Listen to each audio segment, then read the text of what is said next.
Most people are harmless sheep and follow the crowd, but some men are wolves. They are dangerous and go their own way here. It is the new update. They do not understand men with high values. They find it difficult to deal with strangers and laugh at them. But men with special needs have their own value. It does not suit everyone. It is the same for sheep. In this video, we will learn about 4 habits that make men with special needs high value. But you have to be careful because this is what makes the difference between a wolf and a sheep. First, authenticity. We live in a world with a lot of fake people. Everyone imitates each other and pretends to be someone they are not. Some men are authentically themselves and only you. You may respect them, you may not like them, but that's nothing. More respect than a person who is his authentic self, even if he seems ridiculous or strange to others. Do not misunderstand that. This does not mean that it is acceptable to start masturbating and playing video games all day. Being your authentic self is no excuse for being pathetic. There is no excuse for holding on. With bad habits, sometimes the current version is not good enough. You simply need to improve. But when it comes to being authentically yourself, it is about not feeling ashamed of your unique personal traits, such as your hobbies and your sense of humor. Secondly, introspection. A man with high value knows how to be introspective. That is, he examines himself and analyzes his thoughts and feelings. Men with low value do not have the slightest idea about what I just said because they do not understand themselves. There is no self-improvement without self-reflection. All self-improvement turns into meaningless garbage if not analyze yourself as a man.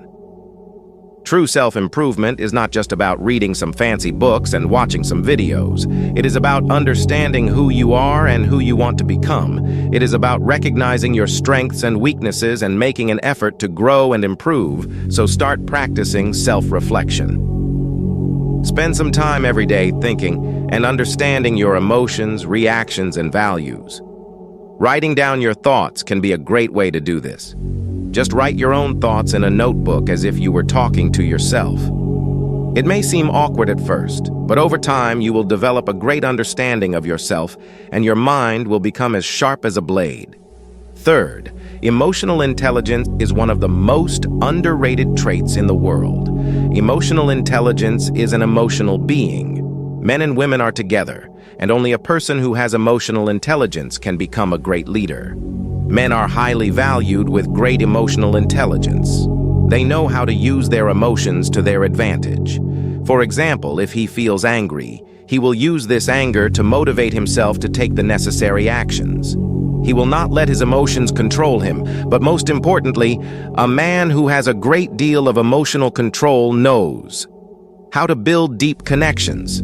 A man who controls his emotions is a strong man, but a man who can also control the emotions of others puts the world at his feet.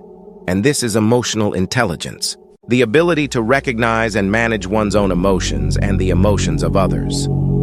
You can be the smartest man in the room, but if you lack emotional intelligence, you lack strength, because emotional intelligence is the key to personal and professional success. Nothing else comes close to it, so raise your emotional intelligence level. You can do it through introspection, as we mentioned before. But you must also be forward-looking, and this means that you monitor your own feelings, what arouses them, and how you behave in different emotional situations. But you also monitor the feelings of others, what arouses their emotions. How do they behave, and are they able to arouse your feelings? You have to monitor everything. Emotional intelligence is not something you acquire overnight. It is a process that lasts a lifetime. Fourth, there is no balanced life. Most people dream of the idea of life.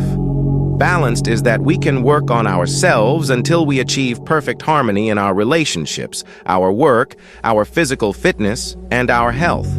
Emotional well-being is as if life's success can be measured by the time we spend doing things. The problem with all of these things is that a balanced life is a mediocre way to measure success, and in some ways it's just a lie that we've been sold. To make us believe that balance is a good thing, you can achieve balance only if you do not have any goal. or dreaming and trying to pursue something while everything is balanced may make you lose your mind because it is impossible. Success at something requires focused attention. Spending time on one thing means not spending time on something else, and this makes balance a meaningless goal. If you want to achieve more than just stability, then, if you really want to grow, you have to learn and be richer, or simply better. You need to make time, so the work-life balance approach is a lie. It was invented by people who are miserable at their jobs so that they can escape from their responsibilities. Escape from reality. Work-life balance means work and life are two different things. But if work is not life, then what does work mean? Think about it. You cannot convince a hard-working mother. He needs more balance in his life. You cannot remove him from his own farm because he loves his work. This is his purpose. You may think that you need a more balanced life because you are drowning in things that you do not like. But if your work is your goal, if you love work, you will not seek to achieve a balance between work and life. You will understand that work is part of life. It is not two separate things. Always remember this, by the way. If you want to develop in life, do not forget to show some love by pressing the like and subscribe.